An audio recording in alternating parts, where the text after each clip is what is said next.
Fala aí, pessoal. Hoje nós vamos falar sobre o capítulo 7. E no capítulo 7 a gente vai trabalhar com mercantilismo e grandes navegações, tá bom? Então, sem maiores delongas, vamos começar. Pessoal, quando a gente fala de mercantilismo, nós estamos falando de um sistema econômico característico do Estado Nacional moderno, ou seja, característico daquele Estado absolutista que a gente falou no capítulo 6, tá bom? E o que significa o mercantilismo na prática? O que ele representa, né?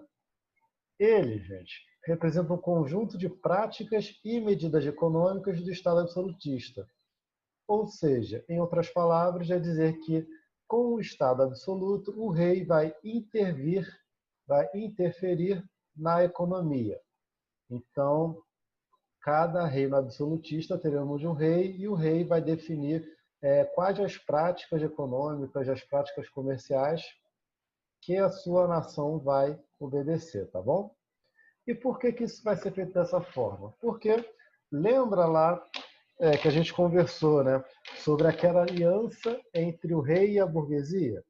Então, o rei está utilizando dos impostos, está utilizando da reforma econômica que ele constrói nos seus reinos, né?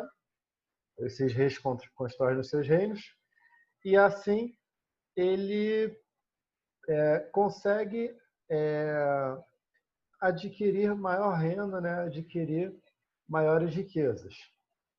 Por outro lado, a burguesia, com essas práticas mercantilistas, ela vai conseguir enriquecer, porque diversas dessas práticas permitem que a burguesia se desenvolva, conforme a gente vai ver já já, tá? Então, é um esquema em que ambos vão acabar enriquecendo, se dando bem, né? Então, vamos lá. Que características o mercantilismo tinha? A gente vai ver aqui muitas características, tá bom? Temos 5 principais.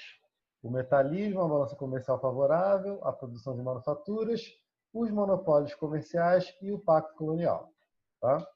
Agora, nem todas essas características estarão presentes em todas as monarquias que a gente vai analisar. Tá bom? Por exemplo, aqui, nos tipos de mercantilismo. No caso português, nós teremos um mercantilismo comercial, ou seja, teremos práticas econômicas, medidas econômicas que vão estar relacionadas ao comércio de especiarias, aquele comércio que Portugal fazia com a região das Índias, tá bom?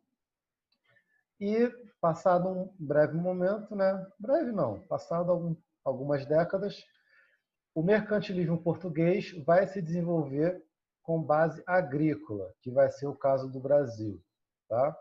Isso a gente vai falar com mais calma nos próximos capítulos, tá bom?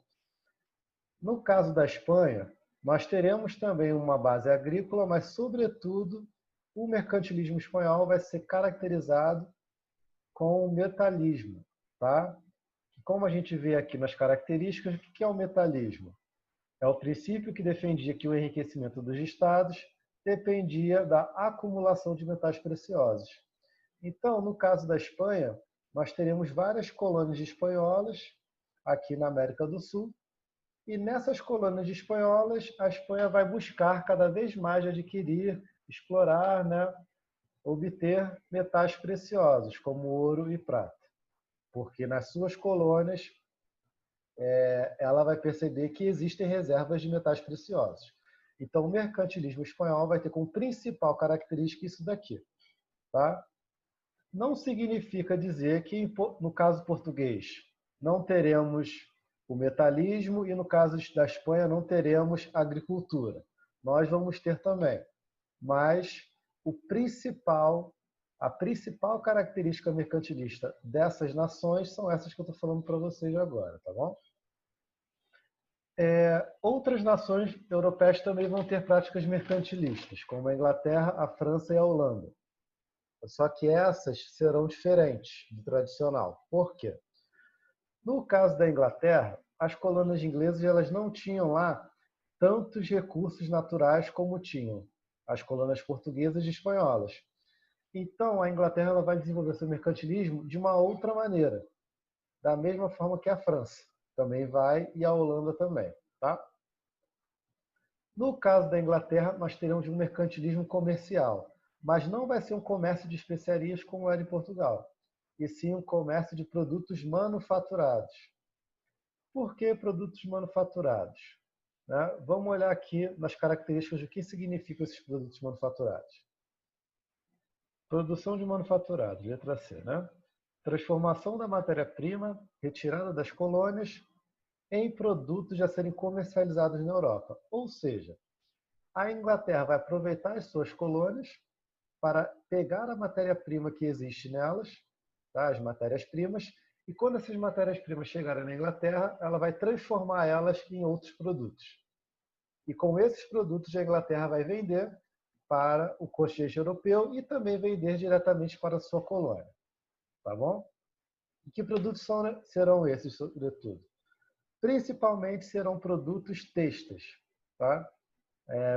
Produção e venda de roupas, tá bom? No caso da França, nós também teremos um mercantilismo comercial, só que lá não serão apenas roupas, serão, sobretudo, produtos de luxo, perfumes, né, roupas finas e por aí vai. Esse mercado de luxo na França, esse mercantilismo de luxo, recebe o nome de colbertismo, que Colbert havia sido responsável por essa prática mercantilista lá na França. Enquanto que na Inglaterra nós podemos chamar de comercialismo. Tá? A Holanda é um caso mais especial ainda. Por quê? A Holanda, durante muito tempo, havia sido colônia da própria Espanha. E uma vez que os holandeses conseguem a sua independência, eles vão também entrar nesse jogo do mercantilismo. Apesar que na Holanda não teremos uma monarquia absolutista. Lá o esquema é diferente. Tá bom? Não teremos nesse momento, se eu não me engano. Tá? No momento da independência. Depois eu acho que até tem. Agora é uma informação que está me fugindo da cabeça. Em todo caso, no mercantilismo holandês, nós também teremos um mercantilismo comercial. Da mesma maneira que Portugal. Ou seja, os holandeses também estavam realizando comércio de especiarias. Sendo que os holandeses, lá foi tão diferente que vai chegar um momento que os portugueses e espanhóis, principalmente os portugueses, não vão dar conta de transportar pelo Oceano Atlântico e vender no continente europeu sozinhos. Então, muitas vezes, teremos os holandeses sendo contratados para fazer esse transporte, para fazer esse comércio a mando dos portugueses e espanhóis também. Tá? Então, o mercantilismo holandês também vai ser um mercantilismo muito comercial. Agora, voltando aqui nas características. Nós falamos sobre o metalismo e sobre a produção de manufaturas. Tá? Todas essas aqui estão presentes nessas nações europeias. Tá? Algumas estão presentes com mais peso, outra com menor importância. Falando aqui na letra B agora, balança comercial favorável, o que significa isso? Significa que as nações europeias estavam preocupadas em vender mais do que comprar. Ou seja, os produtos que eram desenvolvidos nas metrópoles, só um detalhe, quando a gente fala de colonização, desse momento aí, as colônias são os territórios que as nações europeias dominam. E essas nações europeias, quando têm colônias, elas passam a ser chamadas de metrópoles dentro dessa relação. Então, é colônia quem é dominado, metrópole é quem domina. Agora, voltando aqui. Quando a gente fala da balança comercial favorável, essas nações europeias estão preocupadas mais em vender do que comprar. Né? Ou seja, elas pretendem, né? Elas buscam exportar mais os seus produtos do que importar produtos dos outros. Porque assim, se você vende mais do que compra, você acaba lucrando. Se você compra mais do que você vende, você acaba tendo um prejuízo aí, tá bom? Então, através da balança comercial favorável, eles teriam superávit. Ou seja, eles teriam cada vez maiores lucros. E como eles garantiam que os seus produtos venderiam mais do que os produtos estrangeiros que fossem vendidos dentro de suas nações? Através de uma coisinha chamada protecionismo alfandegário. Ou seja, o que significa isso? Digamos que eu sou o rei de Portugal. Portugal não, eu sou o rei da Inglaterra. E eu vendo as minhas mercadorias pela Europa. Eu vendo os meus produtos têxteis, as minhas roupas que foram criadas dentro da Inglaterra, eu vendo na França, em Portugal, na Espanha, por aí vai. Só que eu tenho uma concorrência. A França também deu para produzir roupa agora, junto com o meu. E os produtos franceses também são vendidos dentro da Inglaterra. Mas eles são muito baratos. Então, esses produtos franceses que são vendidos aqui dentro do meu país, o preço deles acaba sendo menor do que os próprios produtos nacionais, os próprios produtos que eu produzo. Logo, os meus súditos vão acabar comprando os produtos franceses e não comprando os que são criados dentro do meu reino. E isso é um problema, porque o dinheiro vai para a França e não vai para mim. Então, o que eu faço? Eu crio medidas protecionistas, ou seja, eu crio impostos que vão deixar esse produto internacional mais caro quando ele chegar no meu país. Tá bom? E assim, os meus súditos, vendo que os produtos estrangeiros estão mais caros, vão comprar os produtos nacionais. Um outro exemplo disso, hoje em dia, de medidas protecionistas, pensa em videogame, por exemplo. Se você vai comprar um PlayStation 4 no Brasil, é muito mais caro do que você comprar em dólar nos Estados Unidos. Por quê?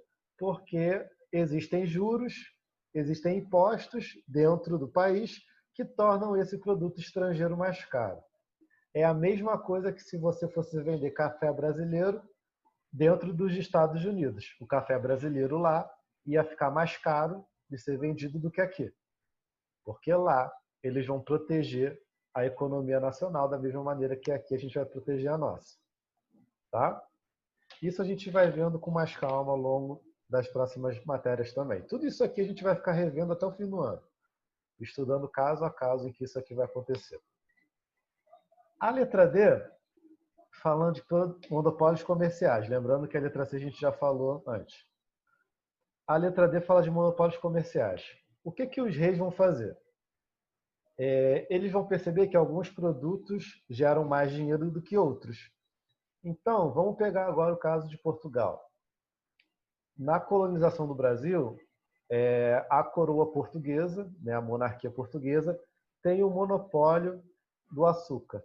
Ou seja, toda a produção de açúcar desenvolvida na colônia, desenvolvida no Brasil, tem que pagar impostos para a monarquia portuguesa. Ou seja, tem que ter uma permissão da monarquia para desenvolver o cultivo de açúcar no território. Então, se eu sou um fazendeiro no Brasil colônia e eu tenho a minha fazenda de cana-de-açúcar, para que eu possa produzir esse açúcar e para que eu possa vender esse açúcar, eu tenho que pagar impostos ao rei de Portugal, porque ele é o dono dessa patente, digamos assim.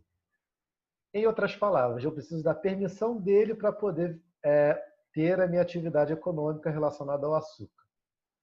Então, o que é o monopólio comercial? É quando uma pessoa ou um grupo controla determinada atividade econômica, determinada atividade comercial. No caso de Portugal, teremos monopólios comerciais sobre o açúcar, sobre o café, isso aí já no Brasil Império, sobre a extração de pau-brasil. No caso da Espanha, teremos monopólios relacionados à extração de ouro e prata, tá? E por aí vai. Assim, como as monarquias têm seus monopólios, como os reis têm os seus monopólios, todo burguês que quiser seguir aquela atividade econômica que é monopolizada pelo rei, ele vai pagar impostos, tá bom? E isso acaba enriquecendo as monarquias. E a última característica é o pacto colonial. Pacto colonial eu falei agora há pouco, né? De forma geral. O que é o Pacto colonial? Essas nações europeias, com as grandes navegações, acabam chegando a novos territórios. E cada território novo, cada território descoberto, acaba sendo colonizado por essa nação. O que significa dizer que essa nação está colonizando territórios? Que aquele território agora é dela. E tudo que for desenvolvido naquele território, tudo de riqueza que tiver naquele território e por aí vai, pertence à nação que o descobriu, né, entre aspas, a nação que está dominando. Em outras palavras, com a exploração de colônias, as nações europeias garantiam a exploração de matérias-primas, além da extração de riquezas coloniais e a garantia de ter um mercado consumidor à sua disposição, visto que as colônias só poderiam fazer comércio com suas metrópoles respectivas. Ou seja, Portugal colonizou o Brasil. Então, durante toda a fase do Brasil colônia, as riquezas brasileiras, tudo que era desenvolvido, tudo que gerava dinheiro aqui, uma parte deveria ir diretamente para a monarquia portuguesa, em pagamento de impostos, em pagamento de tributos e por aí vai. Porque o Brasil era propriedade de Portugal. Tá? E sempre que Portugal tivesse produtos a serem vendidos, esses produtos seriam comercializados no Brasil, já que era só propriedade também, era só colônia. Agora, Portugal poderia fazer comércio com o Brasil e com outras nações europeias, mas o Brasil, enquanto colônia, só poderia fazer comércio com Portugal. Tá? Isso que é o pacto colonial. A colônia só faz comércio com a metrópole e ninguém mais. Se ela faz comércio com outras regiões do mundo, ela está agindo de forma ilegal. E se a metrópole descobrir, a colônia vai ter que pagar o preço. Tá? Por isso que eu coloquei aqui. Porém, nem sempre. Por que nem sempre? Porque temos casos de colônias que ou foram meio que abandonadas por um tempo, ou que a fiscalização da metrópole não era tão grande, então elas tinham certa liberdade para fazer o que bem entendessem. Tá? Ou às vezes elas já agiam na ilegalidade mesmo. Um caso mais conhecido é a colonização inglesa das 13 colônias, que eram os Estados Unidos na época. Tá? Isso a gente só vai falar no 8º ano mesmo. Basicamente, essa parte fecha a matéria de mercantilismo. Agora, a segunda parte, que é sobre expansão marítima. Essa eu vou tentar ser bem breve, porque muito disso aqui a gente vai voltar em colonização portuguesa e colonização espanhola. Tá bom? Então, vamos lá. O que foi a expansão marítima? Período que corresponde às grandes navegações organizadas pelas nações europeias e que as conectaram a várias regiões do planeta. Ou seja, é um momento em que essas nações europeias, esses reinos absolutistas que já estão estabilizados, que já estão com poder centralizado nas mãos do rei, né? Elas decidem conquistar novos territórios. Por que isso? Aqui a gente vê nas causas já. Primeiro, que a gente já cansou de falar aqui, o feudalismo estava em crise, a Idade Média tinha entrado em crise. E com a Idade Média em crise, a nobreza perdeu poder, o rei acabou concentrando o poder em suas mãos, a burguesia foi se aliar com o rei para poder enriquecer tanto ela quanto a monarquia, e por aí vai. Isso tudo a gente falou, inclusive no capítulo 6, inclusive também na aula do Zoom que a gente fez ontem. Além disso, essas aqui eu botei, comércio com continente africano e asiático também. Além dessa crise da Idade Média, né? A Igreja Católica ela estava perdendo fiéis por causa da Reforma Protestante. Então, ela precisava recuperar um número grande de seus membros que estavam se convertendo a outras religiões. Então, desbravando novos territórios, com novas colônias, as pessoas que viviam nessas colônias, ou seja, esses povos nativos, acabaram sendo forçados à catequização, ou seja, acabaram sendo forçados à conversão à religião católica. Isso a gente vai falar melhor mais para frente. Além disso, já haviam nações europeias que estavam fazendo comércio com o continente africano e via que isso acabava gerando um grande enriquecimento, e também com as Índias que já eram comercializadas, né? Já faziam comércio com os europeus através das cidades italianas. Lembra lá no mapa? Deixa eu ver se eu consigo mostrar para vocês aqui. Aqui, ó. Esse aqui é um mapa da Europa, né? As Índias estão aqui, né? Aqui está a Europa no meio, em laranja, e aqui as cidades de estado italianas, né? Até as grandes navegações, quem controlava o comércio marítimo? As cidades italianas, de Gênova e Veneza. E essas cidades iam até a região aqui do Oriente Médio, iam até as Índias, fazer comércio, né? Receber as mercadorias das Índias e vendê-las na Europa. Só que esse processo acabava gerando muito custo. E essas cidades, esses navegadores italianos, quando voltavam para a Europa, eles já acabavam subindo muito o preço, porque era um trabalho do cão ter que ir de uma ponta a outra toda hora. Logo, essas nações europeias buscaram novas maneiras de você chegar até as Índias sem ter que depender das cidades italianas para isso. E Portugal vai ser a primeira nação europeia a conseguir fazer isso, né? A gente vai falar disso já já.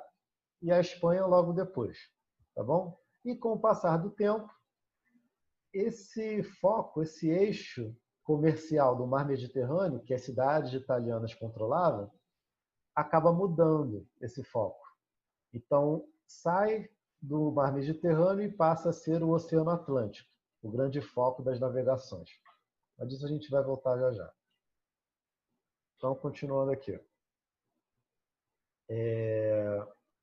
Então, essas nações buscaram enriquecer, né? Buscaram, através desses motivos aí, realizar a expansão marítima.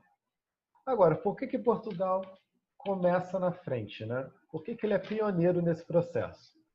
Os portugueses eles possuíam uma posição geográfica favorável. Como assim? Se vocês olharem o mapa, Portugal está aqui, no cantinho, né? O laranja, e ele está de cara para o Oceano Atlântico. Então, ele tem um mega oceano aí para navegar, então ele vai navegar. Vai que dá bom para ele, né? Além disso, os portugueses eles têm já um grande conhecimento náutico desenvolvido, tá? Eles já sabem como navegar grandes porções de água, eles já têm até navios especializados para fazer essa navegação pelo oceano, que são as caravelas. Eles têm uma tecnologia de navegação já bem estabelecida, sabem se encontrar no mar, né? Sabem todo o processo que deve ser realizado nessas navegações e tudo mais.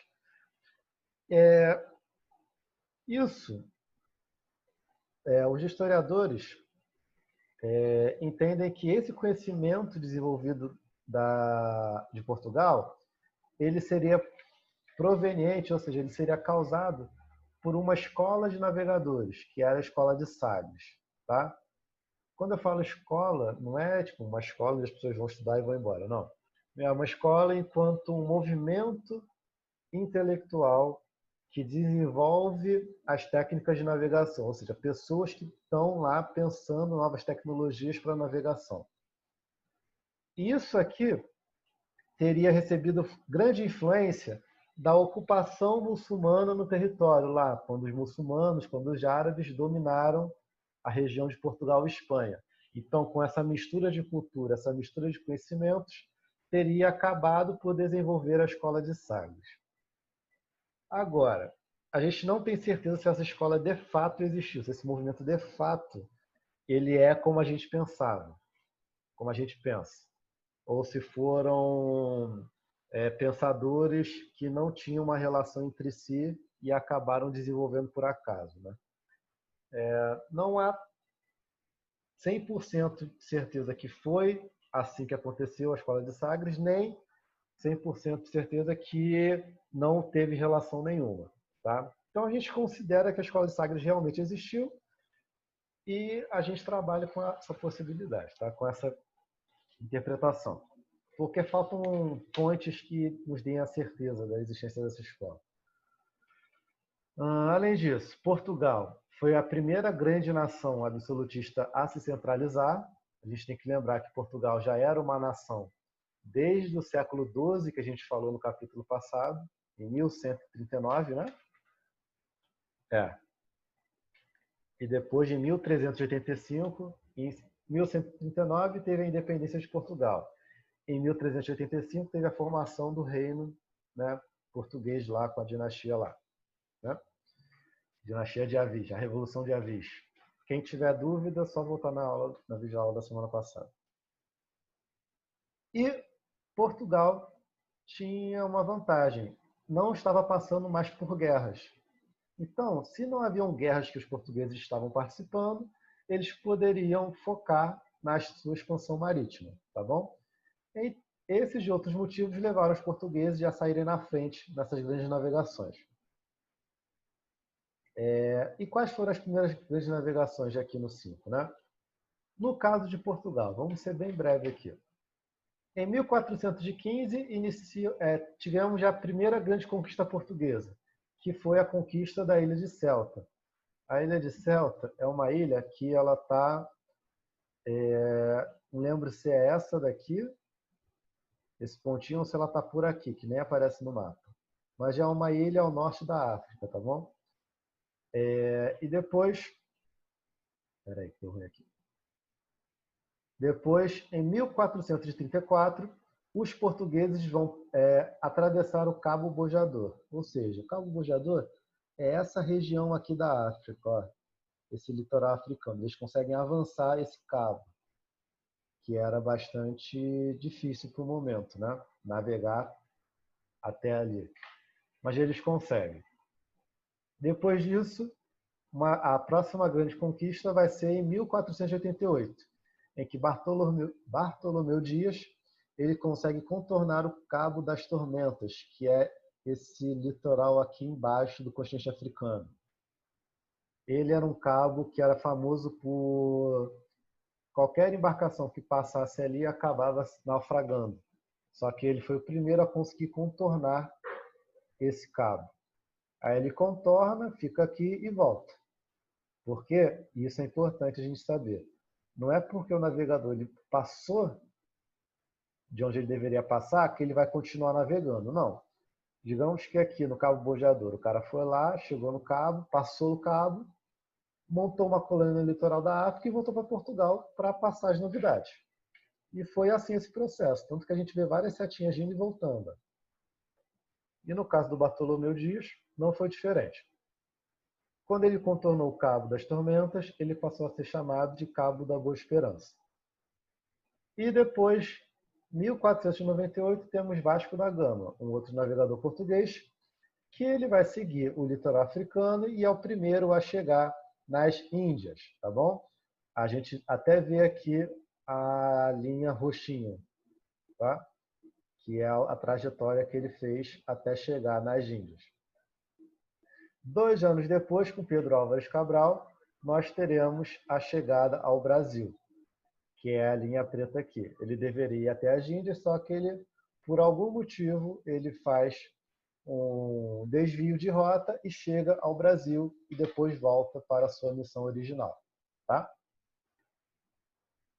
Esse é o esquema das navegações portuguesas. Agora, nas navegações espanholas, quando que a Espanha inicia a sua expansão marítima? Em 1492, após a Espanha terminar as suas guerras de reconquista, ou seja, após a Espanha expulsar os muçulmanos que viviam no território até então. Tá? Quando ela é expulsa em 1492, naquele mesmo ano, o rei da Espanha decide investir no navegador genovês, navegador italiano, Cristóvão Colombo, que dizia que se ele seguisse em direção ao Oceano Atlântico, por uma direção, ele acreditava que a Terra era redonda, ele acabaria dando a volta e chegando nas Índias. Tá?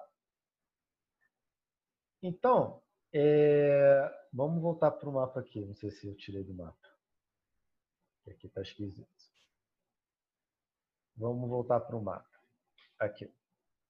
Colombo, então, ele sai da Espanha e vai navegando em direção à esquerda, que eu esqueci o nome, acho que é norte, sul, leste, em direção ao oeste, e encontra uma faixa de terra. E nessa faixa de terra ele acredita que ele chegou nas Índias, tanto que o nome dos nativos serão chamados de índios, porque Colombo acreditava ter chegado de fato nas Índias, só que ele chegou, na verdade, na região da América Central.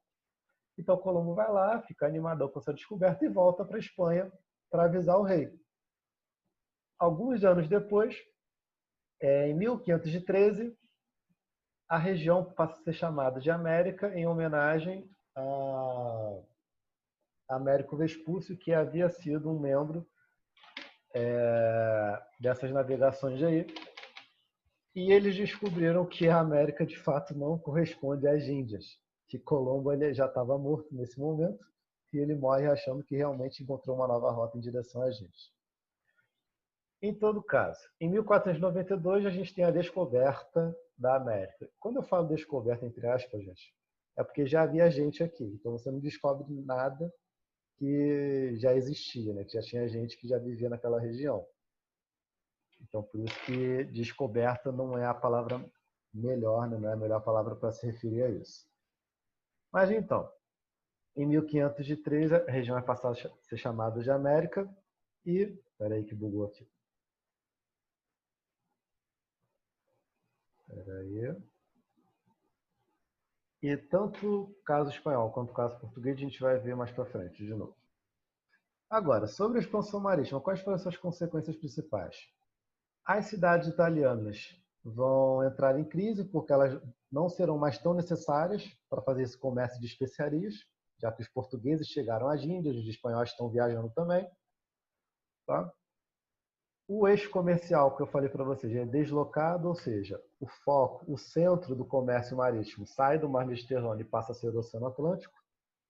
Nós temos uma primeira experiência de globalização em que o mundo passa a se conectar com a Europa, né? As nações europeias vão conhecendo regiões da América, da Ásia e da África. Como a gente pode ver aqui no mapa. Cadê aqui? Nós vemos que os portugueses vão até chegar no Japão, né? Aqui na linhazinha azul. E na linhazinha roxa também. Roxa não, na rosa, né? Cadê? E, como a gente vai falar, muitas vezes os povos nativos acabam sendo escravizados, acabam sendo dizimados por causa daquele processo de escravização, de exploração do seu trabalho, trabalhos forçados, por aí vai.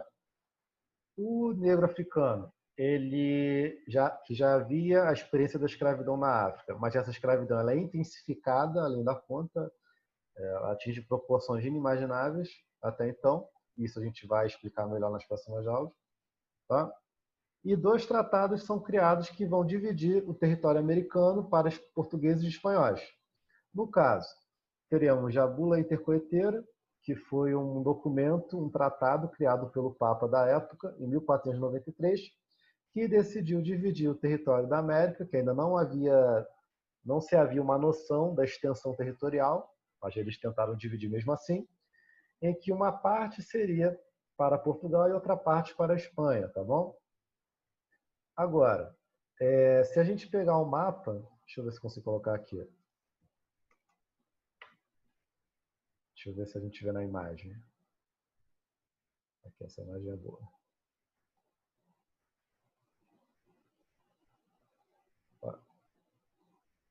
Espera aí. Se a gente vê na imagem aqui, ó, a gente percebe que essa bula, ela dividiu o território americano. Na verdade, ela nem encostava na América, né? Basicamente, daqui para a direita seria território português, daqui para a esquerda seria território espanhol. Só que Portugal, já pressentindo que ia levar a pior, não aceitou esse tratado e queria fazer outro tratado com a Espanha. Então essa bula ela foi ignorada, foi cancelada, anulada, e 1498, né? Foi criado o Tratado de Tordesilhas, tá bom? E esse Tratado de Tordesilhas, ele demarcou o território de uma nova maneira. 1494, perdão. Eu botei 48 ali. Deixa eu mudar aqui. 98? É 94. E a gente vê que, em vez de 100 léguas a oeste das ilhas de Cabo Verde, nós estamos agora a 370 léguas, ou seja, daqui para a direita, território português, daqui para a esquerda, que foi descoberto, território espanhol. E Portugal se contentou com essa delimitação. Agora,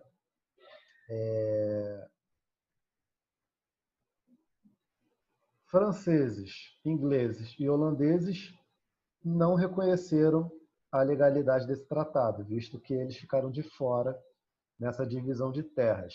E por isso, principalmente França e Holanda vão invadir o território português várias vezes.